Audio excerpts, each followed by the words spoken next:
Hey guys, this is Captain Joel Brandenburg with Anna Banana Fishing Company in Marathon, Florida Keys, and I'm doing the weekly fishing report for Gables on the Go. Each week we'll give you an updated report on where the bite is and how it's happening. Now, Gables on the Go, if you're tuning in, you already know it's an exciting, informative YouTube channel that gives you information on the marathon and the Florida Keys in general, as well as fishing information and up-to-date real estate information. So, with Anna Banana Fishing Company, a lot of people ask me what a charter entails.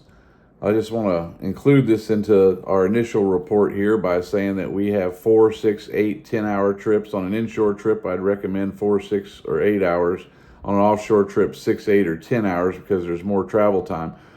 We have small boats, medium boats, big boats, and extra large boats for any of your wants or needs, and the prices are determined by how many people, how many hours, which boat, and what kind of fishing that we're going to do.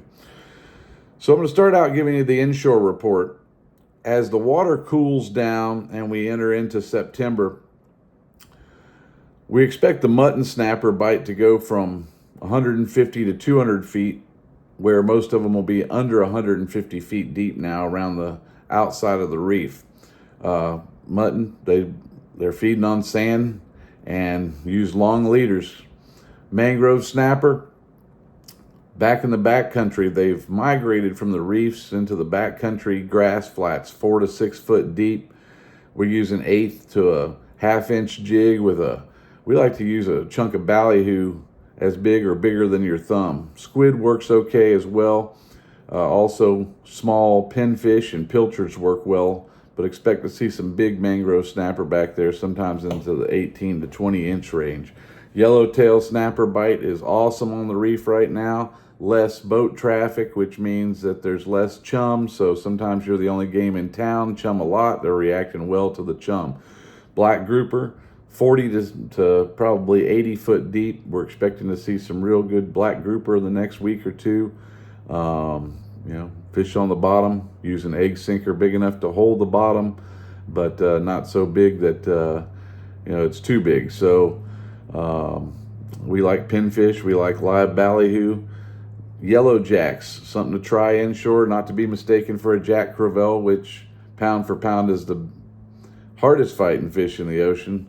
Jack crevalle is a jack that is yellow, not to be mistaken for a yellow jack, which is another type of jack that's shown up here about 20 or 30 years ago. It's not indigenous to the area. It showed up from Central America. They have a 100 pound per person limit on it.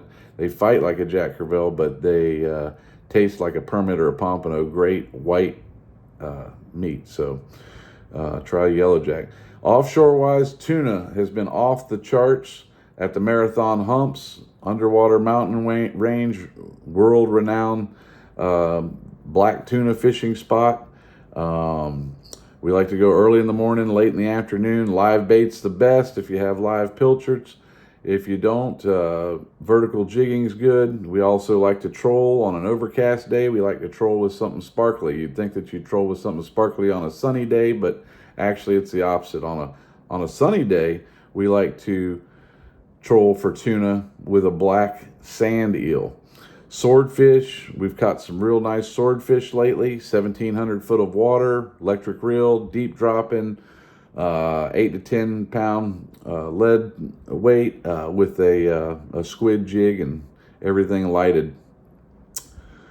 Sailfish showing up outside the reef. We're expecting to have a good sailfish upcoming year, and they're showing up offshore as well.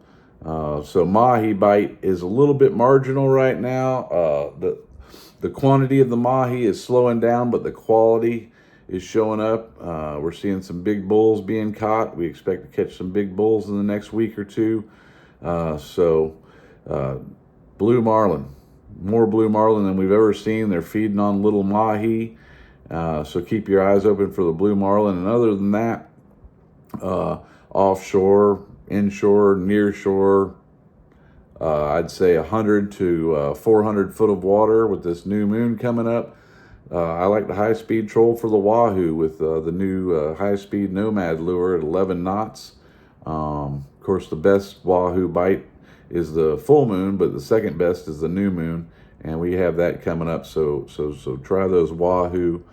And other than that, that's pretty much the report for this week. Tune in next week, and we'll give you an updated report, and we'll see you out on the water. Thank you.